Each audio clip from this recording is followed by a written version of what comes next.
pessoal, o programa de hoje vai tratar sobre a obra Chove na Minha Infância, de Miguel Sanches Neto. Nós vamos entender que esse romance ele tem traços autobiográficos. Inclusive, o próprio personagem leva o nome do autor Miguel.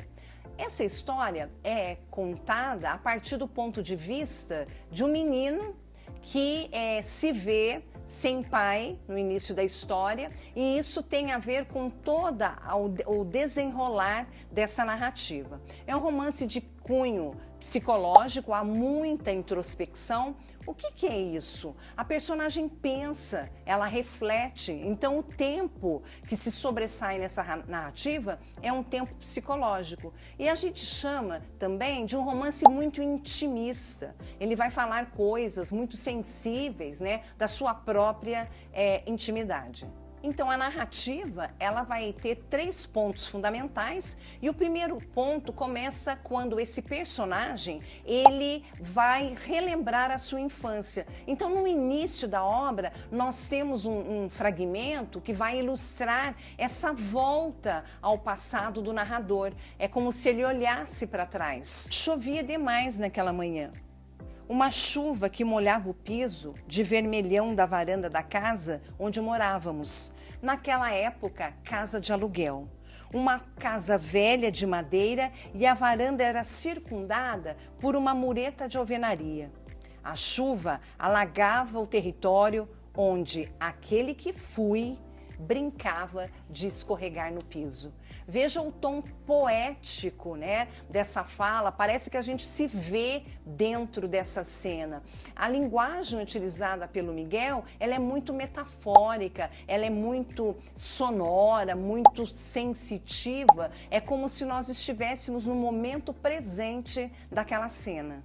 Então a obra vai narrar a vida desse protagonista dos 3 anos aos 17 anos. Então ela vai ser baseada em fatos marcantes na vida dessa personagem. O primeiro fato, como eu havia iniciado a fala, é quando o pai acaba morrendo, falece, e ele deixa como legado para esse seu filho um caderno com as folhas intactas. E um pouco antes de morrer, o pai diz que era para ele registrar tudo que lhe viesse à memória.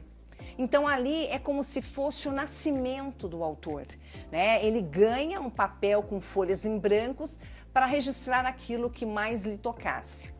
Num segundo momento, é a parte que desencadeia o conflito dessa narrativa. É quando ele chega em casa e tem alguém diferente do pai dele na cama da mãe, que é o seu futuro padrasto. E esse padrasto, ele vem já com 2 filhos de um relacionamento anterior. E aí vai começar o sofrimento desse nosso protagonista. Porque antes ele tinha o pai, a atenção da mãe era para ele, e de repente ele se vê num mundo completamente diferente daquele que ele vivia. Então esse padrasto obriga o Miguel a ir trabalhar na roça. O menino que fora feito para a escrita, o menino que nasceu para a sensibilidade. Então ele sofria muito com o trabalho na roça. E esses irmãos o castigavam ainda mais.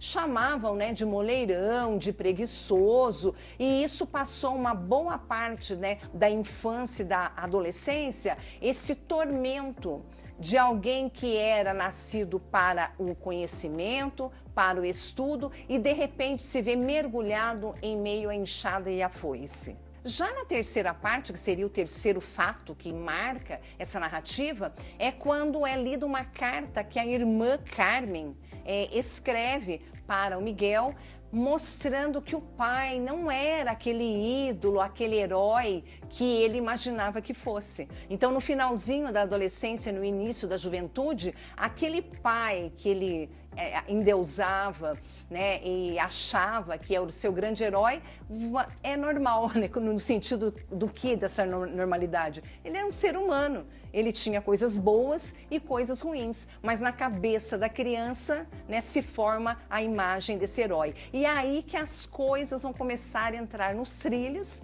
né?